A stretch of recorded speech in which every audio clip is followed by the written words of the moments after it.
इसलिए सबसे पहला शब्द क्या आया है? अकथ, अर्थात प्रेम कहने में आ ही नहीं सकता। तो अकथ है, अकथनीय है। और इसी बात को देवऋषि नारद जी ने भक्ति दर्शन में, भक्ति सूत्र में कहा, अनिर्वचनीयम, अर्थात प्रेम की परिभाषा नहीं होती। प्रेम शब्दों का रूप नहीं ले सकता, अनुभव ही कोई कर सके, कहो कौन पे जाए। इस संसार में भी यदि कोई कहता है मैं आपसे प्रेम करता हूं, देखिए कैसे फेल होता है। यदि कोई कहता ना कि मैं प्रेम करता हूं, इसका मतलब उसने जुबान से बोल दिया। और ग्रंथ हमारे कहते हैं प्रेम के परिभाषा कोई कर ही नहीं सकता जुबान से। शब्दातीत है प्रेम, अकथनीय है, अनिर्वचनीय है, अचिंत्य विषय है। मन बुद्धि भी विचार नहीं कर सकते प्रेम के बारे में। कहेंगे तो क्या? किसने कहा कि मैं आपसे प्रेम करता हूं? उससे पूछा आप क्यों करते हैं? तो क्या उत्तर दिया? आप बहुत सुंदर हैं, इसलिए मैं आपसे प्रेम करता हूं। तो लड़की ने कहा इसका मतलब तुम मुझसे प्रेम नहीं करते, खाली चमड़ी से करते हो, सुंदरता से करते हो। तो तुम्हारा मुझसे प्रेम नहीं, तुम्हारा सुंदरता से प्रेम है। यदि मुझको चेचक के दाग निकल जाएं, या किसी अनहोनी घटना से मेरा मुंह जल जाए, या कोई मेरे मुंह पे तेजाब फेंक दे, या तेजाब गिर जाए, पूरा मुंह जल जाएगा, फिर तो तुम मुझसे प्रेम ही नहीं कर पाओगे। क्योंकि तुम प्रेम मुझसे कहां कर रहे हो, तुम तो प्रेम चमड़ी से, और चमड़ी से कभी प्रेम नहीं हो सकता। चमड़ी का आकर्षण हो सकता है। हम किसी दृश्य को देखते हैं ना, सुंदर सा, कोई सुंदर दृश्य देखा, सुंदर वस्तु देखी, तो उसके प्रति हम आकर्षित तो हो जाएंगे, लेकिन प्रेम थोड़ी होगा उससे। जैसे नोट है, कौन सा नोट होता है सबसे बड़ा? 500 का। 500 का नोट है। अब 500 का नोट से कभी प्रेम होता है? हो सकता है। यदि प्रेम हो गया तो 500 का नोट देकर के हमने टी शर्ट कैसे खरीद ली? यदि हमारा 500 के नोट में प्रेम था तो उसको दे कैसे दिया दुकानदार को, और उसके बदले में टी शर्ट खरीद ली हमने? तो जिससे हम प्यार करते हैं, क्या उसको हम किसी को दे सकते हैं? तो नोट कैसे दे दिया दुकानदार को? इसका मतलब आप नोट से प्रेम करते नहीं थे, भ्रम था। इसी प्रकार लड़के ने लड़की से कहा मैं आपसे बहुत प्रेम करता हूं। लड़के ने कहा क्यों? तो उत्तर क्या दिया? उत्तर दे दिया कि आप सुंदर हो। तो लड़की ने तुरंत बात काट दी। इसका मतलब यदि मेरा मुंह जल जाएगा तो तू मुझको छोड़ देगा, इसका मतलब तू मुझसे प्रेम नहीं करता। नहीं नहीं, मैं आपके स्वभाव से प्यार करता हूं। अच्छा, मेरे स्वभाव से? यदि मैं मेंटल डिस्टर्ब हो गई तो? यदि मेरा स्वभाव खराब हो गया तो तलाक ले लेगा। इसका मतलब तू मुझसे प्यार नहीं करता, केवल अच्छे स्वभाव से प्यार करते हो। नहीं नहीं, तुम मुझसे प्रेम करती हो इसलिए मैं आपसे प्रेम करता हूं। लड़की ने कहा तब भी मुझसे नहीं करते हैं। क्यों? यदि मैं कल प्रेम करना छोड़ दूंगी, यदि मेरा प्रेम हट गया तुमसे, तो तुम मुझसे तलाक ले लेगा। इसका मतलब तुमको मुझसे प्रेम नहीं, कि तू बड़ी समझदार है इसलिए मैं प्रेम करता हूं। अच्छा, यदि मैं मेंटल डिस्टर्ब होगी तो, यदि बेवकूफियां करने लग गई तो मुझको छोड़ देगा। अब बताओ लड़का कैसे कहे कि मैं तुमसे प्यार करता हूं? कहते करता ही नहीं, आकर्षण है बस, और वस्तु से आकर्षण होता है। प्रेम हमेशा आत्मा से या परमात्मा से होगा, शरीर से हो ही नहीं सकता। आकर्षण होता है। आपको अच्छा लगता है आपको नोट मिल गए, अच्छा तो लगता है, आकर्षण है नोटों के प्रति, लेकिन प्रेम नहीं, क्योंकि आप उन नोटों को देकर के कुछ और खरीद लेंगे। इसका मतलब आपका नोटों से प्रेम नहीं। हम अपने प्रेमी को किसी को दे देंगे क्या? उसके बदले में कुछ और ले लेंगे। तो इसका मतलब हमारा नोटों में आकर्षण है, लेकिन नोटों से प्रेम नहीं है। अर्थात प्रकृति की किसी भी वस्तु से हम प्रेम कर ही नहीं सकते, और ना कोई प्रकृति की वस्तु हमसे प्रेम कर सकती है। यदि किसने प्रेम के परिभाषा कर दी और कह दिया कि मैं आपसे बहुत प्रेम करता हूं, कितना इतना प्रेम करता हूं तुम्हारे बिना मर जाऊंगा, इतना प्रेम, तो यदि वो ऐसा भी कर रहा है, सचमुच में मर सकता है हमारे बिना, इतना प्रेम कर रहे हैं, लेकिन हमारे शास्त्र कहते हैं ये प्रेम नहीं कर रहा है। क्यों? हमारे बिना मर जाएगा। ये प्रेमी का लक्षण होता नहीं। प्रेमी के लिए जीना होता है, मरना नहीं होता। प्रेमी के लिए जीना होता है, मरना नहीं होता। श्री कृष्ण गए मथुरा द्वारिका, गोपी व्याकुल है कृष्ण के बिना, तिल तिल करके मरूंगी अब मैं, जी नहीं पाऊंगी। जमुना में कूदने चली तो प्रेम में कमी थी, मरने चली। लेकिन राधा तो महाभाव स्वरूपणी है ना, वो अब प्रेम पाठशाला में कृष्ण के विरह में प्रेम को पका रही है, जो कच्चा प्रेम था। तुरंत राधा रानी कहते, अरे गोपी क्या कर रही है, सखी तू क्या कर रही है? तो बताया कि मैं कृष्ण के विरह में जी नहीं पाऊंगी, तो तिल तिल करके मरने से अच्छा है एकदम ही मर जाऊं। तो राधा रानी कहती है, प्रेम सिखा रही है कि प्रेम है क्या? तो राधा रानी कहती है कि कृष्ण ने कहा था ना कि मैं आऊंगा, ब्रज में लौट करके आऊंगा। हाँ कहा था।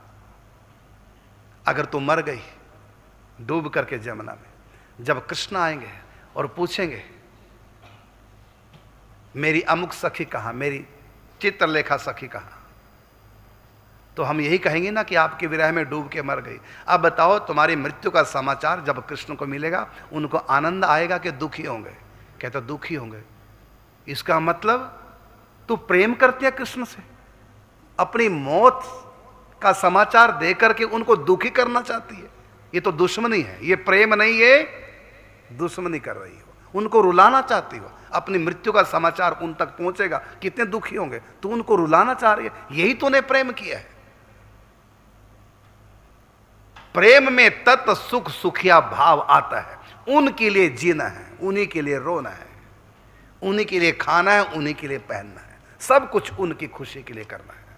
इसलिए सखी बढ़िया खाओ, सज के रहो। कभी भी वो आ सकते हैं, जब आएंगे वो हमको देखकर प्रसन्न हो। यदि हम खाना पीना छोड़ देंगे, दुबली पतली हो जाएंगी, तो हमको इस दयनीय स्थिति में देख करके उनको कितना कष्ट होगा। इसलिए प्रतिदिन सज के रहो, शैम्पू से बालों को धो करके सुंदर श्रृंगार करके रहो, बढ़िया बढ़िया खाओ, जिससे कि हम जब भी आए हम उनकी सेवा करें। यदि दुबली पतली हो गई या मर मरा गई, उनको कितना कष्ट होगा, उनका ध्यान रखो। यह है प्रेम। तो प्रेम अकथनीय। अब राधा रानी झूले में झूल रही है प्रीतम श्याम सुंदर के साथ, और ठाकुर जी ललिता सखी को देख करके मुस्कुरा दी, और राधा रानी की दृष्टि पड़ गई। अब ये प्रेम की देवी है ना, यदि और होती तो सड़ मरती। एक तो ललिता को अपने झुंड से बाहर निकाल देती, कुंज से बाहर का रास्ता दिखा देती, तू मेरे प्रीतम की तरफ देखे कैसे हंस दे। यही होती ना आज की अगर लड़की होती तो। और कृष्ण से झगड़ा कर लेती लड़के से कि मैं बगल में बैठी और आंखें उधर मिला रहे हो। तो होता नहीं कांड दुनिया में, क्योंकि यहां प्रेम का, यहां तो वासना है, यहां तो उपभोग करना है प्रीतम का। उनको सुख नहीं देना, उनसे सुख लेना है। जो सुख मैं लूंगी वही सुख दूसरी ले रही है मेरे प्रीतम का, वो दुश्मन सोत या डा हो जाएगा उससे, क्योंकि वहां वासना है, प्रेम नहीं। राधा रानी प्रेम रूपणी है। इसलिए राधा रानी को जो ही लगा पता कि श्याम सुंदर ललिता को देखकर मुस्कुराए, और ललिता भी मुस्कुरा कि तुरंत झूले से उतर गई और ललिता से कहा, तू झूले पे बैठ प्रीतम श्याम सुंदर के साथ, मैं झूला झूलाऊंगी। क्योंकि मैंने प्रीतम के हृदय में झांका, थोड़ा देखा, और आपको देखकर बड़े मुस्कुरा रहे थे, क्यों नहीं फिर आप पास में आओ, जिससे और उनकी खुशी बढ़े। यह है तत् सुख सुखिया भाव। आज राधा ने निकुंज में नाच रही है। सालों बाद यह समाचार यशोदा को मिला कि राधा नाच रही है। आज कृष्ण के विरह में वो तो रोती हैं, व्याकुल होती हैं, आज राधा नाच रही है। इसका सीधा सीधा अर्थ ये हुआ कि द्वारिका से कृष्ण मेरा कन्हैया आ गया। क्योंकि राधा रानी तो वो कमल का फूल है जो सूर्य के, कृष्ण रूपी सूर्य के उदय हुए बिना खिलता नहीं। यदि आज राधा रानी खिली है, वो तो कृष्ण को देखकर खिलती है। इसका सीधा सीधा अर्थ है द्वारिका से मेरा कन्हैया ब्रज में आ गया। यशोदा बड़ी प्रसन्न आई है निकुंज में। देखा तो सखियों के बीच में राधा रानी खुल करके नाच रही हैं, सब गा रही हैं बधाइयां। यशोदा ने आते ही कहा राधा रानी से, कहाँ है कन्हैया, कहाँ है? क्योंकि उनके विश्वास था कि बिना कृष्ण के राधा नाच नहीं सकती। नाच रही है, अब तक विरह में रोती थी, उदास रहती थी, आज नाच रही है, इसका मतलब कृष्ण आ गए हैं। तो राधा रानी से पूछा, नृत्य कर रही थी, कहाँ है कृष्ण? तो यशोदा ने कहा, यशोदा के हाथ पकड़ के राधा रानी बोली, मैया पहले नाच लो, बाद में जब मैं खुशी की बात बताऊंगी ना, खुशी के मारे अधिक खुशी हो जाए व्यक्ति नाच नहीं पाता, विवल हो जाता है, आंखों में खुशी के मारे आंसू आ जाते हैं, अपने शरीर को आनंद के मारे संभाल नहीं पाता, आनंद अतिरेक हो जाता है। इसलिए मैया मैं खुशी का समाचार बताऊंगी, उससे पहले खुल करके नाच लो, बाद में नाच नहीं पाओगी अधिक खुशी के कारण से। तो यशोदा के दोनों हाथ पकड़ के राधा रानी नाच रही है और यशोदा को नचा रही है। मैया यशोदा वृद्धा तो हो ही गई थी, थक गई, और राधा से बोली, अब तो बता दो, मैं तो थक गई, पसीना पसीना हो गई। कहता मैया, फिर मैया ने कहा, हाँ बताओ कन्हैया कहाँ छिपा रखा है? तो राधा नहीं कहती कि मैया कन्हैया तो नहीं हमने छिपाया, ना यहाँ आए, वो तो द्वारिका में ही है। फिर इतनी खुशी किस बात की? कृष्ण के सिवा क्या और भी कोई खुशी जीवन में हमारे होती है? कहता हाँ, क्या? यदि हमारे जीवन में कृष्ण नहीं है, लेकिन एक समाचार कृष्ण का आया है। क्या? वो इस समय द्वारिकाधीश बने हुए हैं और उनका विवाह विदर्भ देश के राजा महाराज भीष्मक कुंदर पुंडरेश, उनकी राजकुमारी रुक्मिणी के साथ उनका विवाह हुआ है। आज ही हमारे पास समाचार आया है। अब बताइए, जिससे हम प्रेम करते हैं, जिस लड़के से, उसकी शादी कहीं और करा ले हमको छोड़ करके, हम नाचेंगे?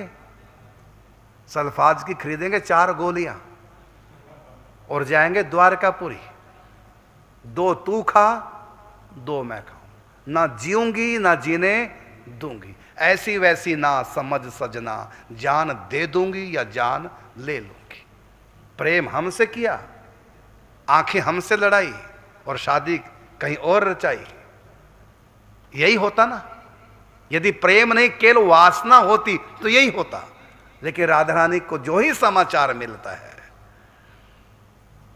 खुशी के मारे, अब तक उदास थी मैया, मैं अब तक इसलिए उदास थी कि वहां द्वारिकाधीश तो बन गए, लेकिन उनकी सेवा में कोई है नहीं। आज उनकी सेवा करने वाली पढ़ी लिखी राजकुमारी, समझदार, बड़े खानदान, ऊंचे खानदान की योग्य राजकुमारी से उनका विवाह हो गया। आज मेरे हृदय को तसल्ली हो गई, चलो मेरे प्रीतम का ध्यान रखने वाली आ गई है। मेरी चिंता आज मैं मुक्त हो गई हूं। मुझको रुक्मिणी मिले तो मैं उनके चरणों की रज को अपने माथे पे लगाऊं। मेरे प्रीतम का सुख है वो। रुक्मिणी कौन है? मेरे प्रीतम का सुख।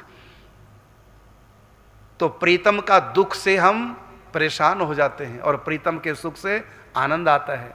अच्छा देखिए, बेटे का कोई सुख हो तो मां को अच्छा लगेगा कि बुरा? बेटे का सुख मां को अच्छा और बेटे का दुख मां को बुरा। बेटा पास हो गया मां को अच्छा लगेगा, बेटा फेल हो गया मतलब दुख आ गया बेटे पे, मां दुखी। बेटे की शादी हो गई तो बहू कौन है? वो मेरे बेटे का सुख है। समझे ना? इसी प्रकार जिससे हम प्रेम करते हैं उससे भी ज्यादा हमारा प्रेम हो जाता है उनके सुख से। अब देखो, मैया यशोदा कन्हैया को दूध मन गोद बैठाई, लाड प्यार कर रही है और कन्हैया के लिए दूध उबल रहा है चूल्हे पे। वो चूल्हे का दूध किसका है? वो किसका सुख है? वो कृष्ण का सुख है। कृष्ण पिएंगे उसको, उबालने के लिए रखा हुआ है। अब दूध उफान आ गया, गोद में कृष्ण और दूध में उफान आ गया, दूध लगा अग्नि में गिरने। तो मैया ने क्या किया? कन्हैया को छोड़ा और भागी दूध के पास। मतलब कृष्ण से भी ज्यादा प्रेम किससे है? कृष्ण के सुख से। ये है प्रेम। लेकिन हम आसक्ति करते हैं व्यक्ति से, उसके सुख से घृणा होती है।